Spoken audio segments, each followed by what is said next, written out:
Bienvenue dans Personnalité publique, vous êtes sur CCF Média. Aujourd'hui, nous sommes avec Sophia Boutry, élue à la ville de Saint-Denis et aussi militante. Petit extrait.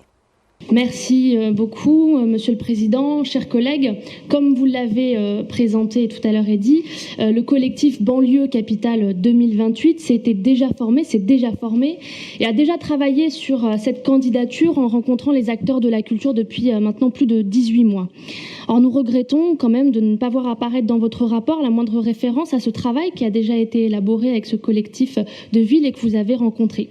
Il est prévu, comme vous l'avez dit, par Banlieue Capitale 2028, de travailler en collaboration avec une méthode innovante permettant ainsi de travailler à une candidature de la banlieue, de la culture de la banlieue et non pas d'une seule et unique ville.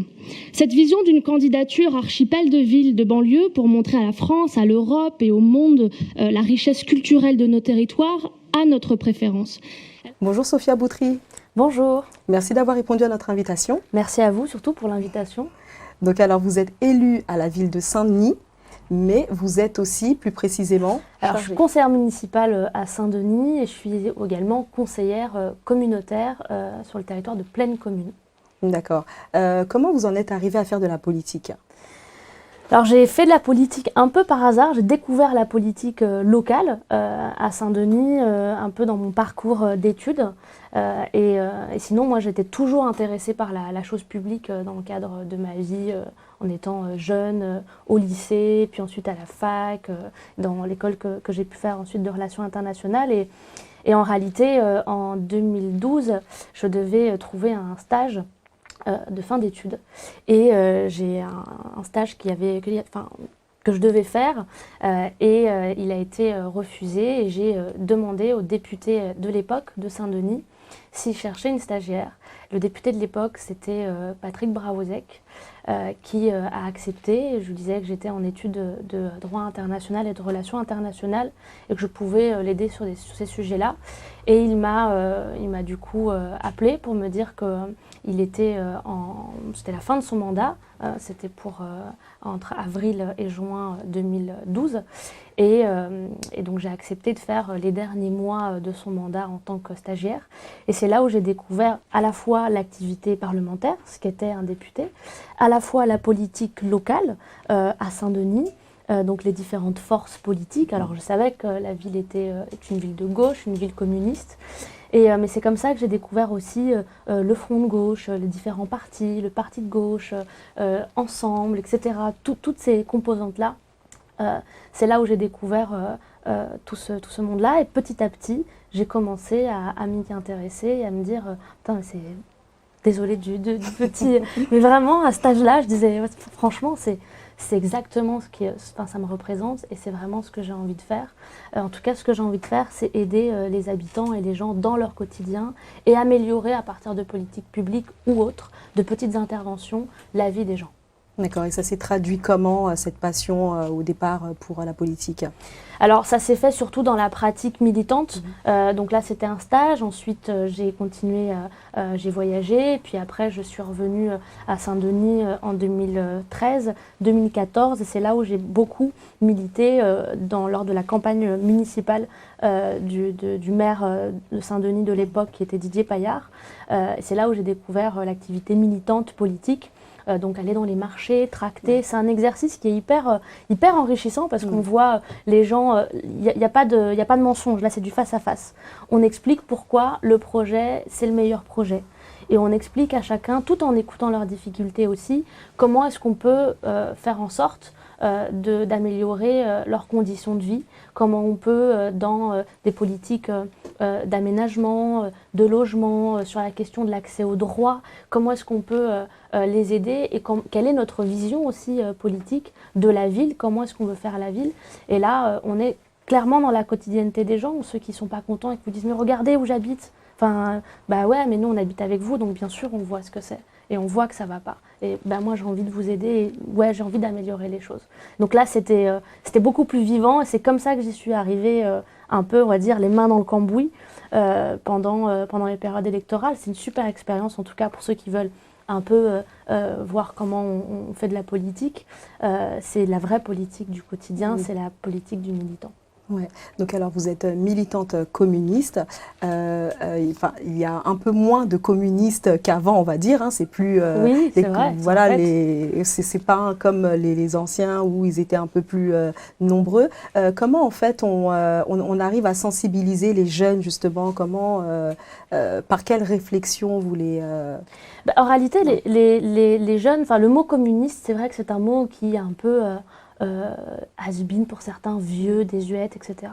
Et c'est vrai que depuis quelques années maintenant, on voit une nouvelle génération d'élus communistes. Je pense notamment dans les députés, il y a une jeune communiste qui s'appelle Elsa Faucillon, une jeune femme qui est très impliquée notamment sur la question internationale et de la Palestine.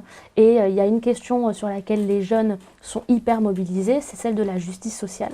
La justice sociale, c'est un fondement de notre parti et de notre mouvement. Et chaque jeune, enfin en tout cas moi, les jeunes que je rencontre et que je connais, et même moi quand j'étais jeune, veut une justice, une égalité républicaine dans nos territoires, que ce soit sur la question des violences policières, sur la question de l'égalité salariale, sur la question de l'égalité dans le travail, des droits, d'accès aux droits, toutes ces questions-là, en tout cas, les jeunes sont très sensibles à ces sujets-là. Ouais. Et dernièrement surtout, avec Parcoursup, pour tous ces jeunes-là qui sont au bac, qui a complètement changé et qui se retrouvent à devoir postuler dans des universités avec la plateforme Parcoursup, et c'est complètement aléatoire et discriminatoire. Et donc, en tout cas, tous les jeunes qui bataillent sur ces sujets-là sont très impliqués sur ce point de justice sociale. Il y a une réelle fracture en fait maintenant dans la société, on le voit clairement aussi à travers les violences policières. Enfin, il y a beaucoup plus de violences, les partis sont totalement divisés, les gens même dans leur parti sont divisés. Est-ce que le communisme, ça peut être un moyen de la solution pour plus de solidarité ? C'est clair, enfin en tout cas pour le coup, c'est clairement la solution pour plus de solidarité. Mais c'est vrai que la société, elle est violente et la crise sociale et économique dans laquelle on est très violente. Elle est violente pour tout le monde et pour toutes les classes, enfin en tout cas les classes sociales les moins aisées. Quand on voit par exemple des familles qui travaillent, qui arrivent à travailler, mais avec des petits boulots précaires qu'ils accumulent, avec leurs enfants qui se retrouvent aussi à l'école, avec des profs qui ne sont pas remplacés, avec des moyens de moins en moins importants dans les établissements pour les réhabiliter ou autres. Donc il y a une double violence à la fois du système dans lequel ils vivent, qui est très capitaliste, qui est plus solidaire, même s'il y a eu une vraie solidarité qui s'est créée pendant le Covid, mais qui s'est créée, c'est une solidarité humaine qui s'est faite pendant cette période-là. Mais par contre, cette violence que l'on vit dans la société, effectivement, elle divise les gens et surtout, c'est pas une division dans les partis, moi, que je constate. C'est surtout une fracture qu'il y a entre les gens et les institutions. Voilà, ça c'est regrettable parce que normalement les institutions sont là pour pouvoir créer les conditions pour permettre à chacun de nous, habitants, de pouvoir bénéficier des services et bénéficier des politiques publiques de manière égale sur ce territoire. Et oui, donc vous faites de la politique depuis pas si longtemps que ça, en fin de compte. Ben non. Ouais. En fait, j'ai ma carte au Parti communiste depuis 2015. D'accord. Voilà, et depuis 2015, j'ai fait ma première élection, j'étais benjamine sur la liste des élections régionales.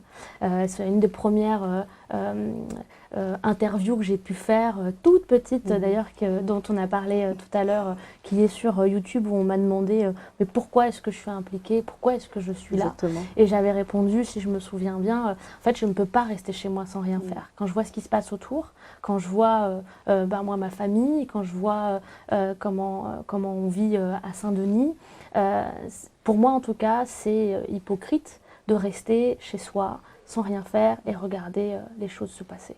Et pour moi, c'était juste inconcevable. Il faut avoir aussi du cran. Vous êtes une femme dans un univers aussi masculin. Comment vous arrivez à vous imposer aussi au final? Il y a de plus en plus de femmes, heureusement. Et je pense que il y a la politique qui est un peu difficilement accessible parfois, alors dans les hautes sphères surtout, mais non, je trouve que ça s'améliore. Ça s'améliore. Ce qui est difficile, c'est les réflexions qu'on peut avoir un peu sexistes. Justement. C'est des réflexions un peu où on va moins vous écouter sur certains sujets. Parce que les femmes, généralement, en politique, elles sont souvent sur les questions sociales, sur les questions de violences faites aux femmes. Par contre, sur le budget, sur la finance, on va plus écouter un homme. Il est un peu plus légitime. Voilà, c'est un peu ce type pas de discrimination qu'on peut vivre, c'est un gros mot, mais en tout cas, en politique, oui, on peut facilement proposer des sujets plus légers aux femmes et les sujets un peu plus difficiles, plus techniques aux hommes. Donc là-dessus, effectivement, c'est parfois un combat. À titre personnel, moi, dans la politique, je ne l'ai pas vraiment vécu. Je suis dans un parti, moi, qui est très féministe, un parti qui met en avant énormément les femmes, les jeunes femmes, et on est beaucoup de femmes militantes, notamment dans mon département, en Seine-Saint-Denis, communiste, et même dans toute la France. Et j'ai jamais ressenti le fait que ma voix ne soit pas entendue. Après, effectivement, il faut lever la voix, faut y aller, faut pas se laisser faire. Et encore plus quand on n'est pas très grande. Mais je pense que en tout cas moi c'est ce que je pense, mais quand on vient d'un quartier populaire, on est plutôt bien armé, quoi. Moi j'ai fait mon collège à Saint-Denis, j'ai fait mon lycée, j'ai fait toutes mes études là, j'ai grandi dans une cité avec 3 frères. Et voilà, quand je veux dire quelque chose, je le dis. Quand il faut se taire et réfléchir et apaiser les choses, je sais le faire. Par contre, quand il faut taper du poing sur la table, là, il n'y a pas de souci pour mener les batailles. Et oui, donc la question des femmes est une question qui vous touche. D'ailleurs, dernièrement, vous avez fait quelques propositions. Est-ce que vous pouvez creuser un petit peu là-dessus ? Oui, moi, c'est un sujet qui m'intéresse beaucoup. Ouais. Un sujet parce que dans le cadre de mon militantisme et dans le cadre de mon travail, j'ai rencontré beaucoup de femmes victimes de violences. Et dans le cadre de mon ancien métier, quand je travaillais dans un office HLM, j'ai beaucoup accompagné les femmes victimes de violences dans le relogement. C'est une manière aussi pour elles de s'en sortir. Et il y a les violences faites aux femmes avec les féminicides qui ne cessent d'augmenter, et encore plus dans notre département, quand depuis ces 5 derniers mois, on a eu 2 féminicides à Aubervilliers, qui est une ville vraiment voisine, et un infanticide. Il y a un vrai sujet sur la question des violences faites aux femmes, et surtout en amont sur les violences sexistes et sexuelles qui se font sur les enfants aussi, et les femmes, pas que, il y a les hommes aussi, on oublie d'en parler. Et dans le cadre d'un conseil municipal et aussi d'un live Instagram sur ce sujet-là, j'avais proposé de prendre le sujet à bras le corps et d'arrêter de penser que ce sujet-là est un sujet tabou. Il y a énormément de choses qui se font, en fait, déjà. Faut partir d'un constat quand même qui est assez... faut être cohérent. Beaucoup de choses sont mises en place par le gouvernement, par des associations. Il y a des formations qui sont faites, des accompagnements, mais c'est pas suffisant. On part avec tellement de retard sur ce sujet-là, à la fois législatif, à la fois au niveau de la police, qu'on ne sait plus trop où on en est vraiment sur ces questions-là. J'avais demandé à ce moment-là, lors du conseil municipal à Saint-Denis, qu'on puisse, nous, dans notre ville, déjà commencer à se sensibiliser sur ce sujet-là et de lancer un audit pour vraiment prendre le sujet, commencer vraiment à tirer le fil ce sujet-là, un audit dans la ville, près des agents, pas pour dire qu'il y a des sujets tabous, et qu'il y a déjà des agressions sexuelles ou sexistes qui ont eu lieu entre agents, mais pour pouvoir changer les mentalités avec un audit indépendant, anonyme, qui permet à chacun de dire peut-être si un jour dans sa vie, il a subi des violences sexistes et sexuelles. Et se rendre compte aussi, conscientiser certaines personnes sur ce sujet-là, pour peut-être se dire ah mais si, en fait je crois que j'ai vécu une violence sexiste il y a quelques mois, en fait je pensais que c'était normal et c'est pas le cas. Et il y a des mentalités à changer. On pense souvent que, c'est ce qui se dit, quand une femme se fait agresser, bah ouais, mais elle a pris, t'as vu tout ce qu'elle a bu? Elle aurait dû s'arrêter. Mais t'as vu comment elle était habillée quand même? C'est quoi cette jupe? Ouais, mais elle est rentrée à quelle heure? Quoi, 4 heures du matin, elle est passée par là? Non, mais ça va, elle aurait pu se faire accompagner.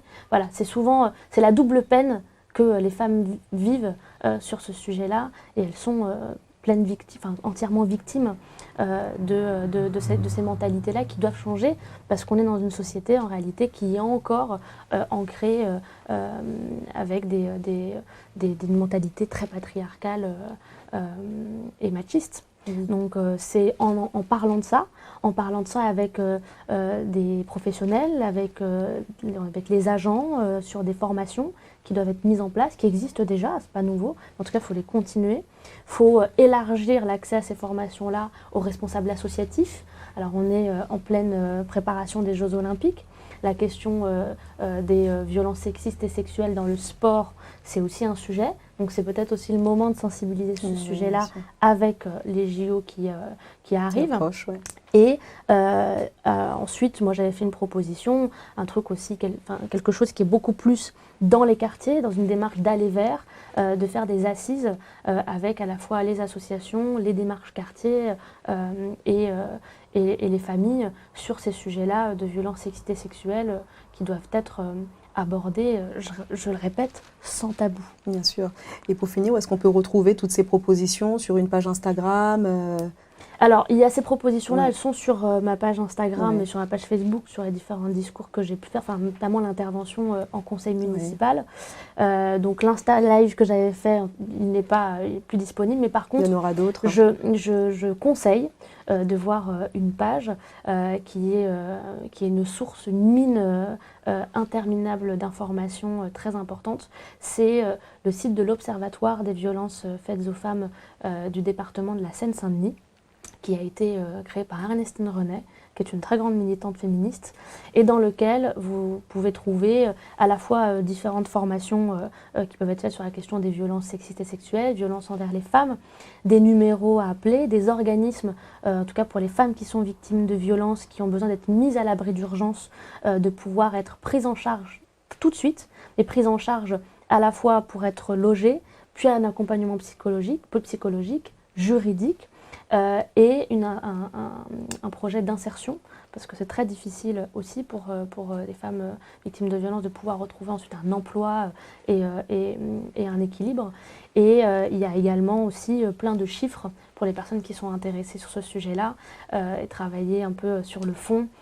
C'est en tout cas une documentation importante dans ce site-là qu'il faut aller regarder. D'accord, bon, on y jettera un coup d'œil. En tout cas, merci beaucoup, Sophia, d'avoir répondu à nos questions.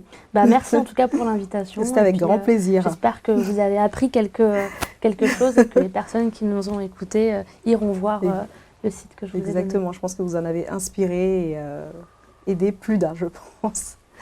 J'espère, merci beaucoup. Merci beaucoup de nous avoir suivis. On se retrouve très vite pour un nouveau numéro de Personnalité publique.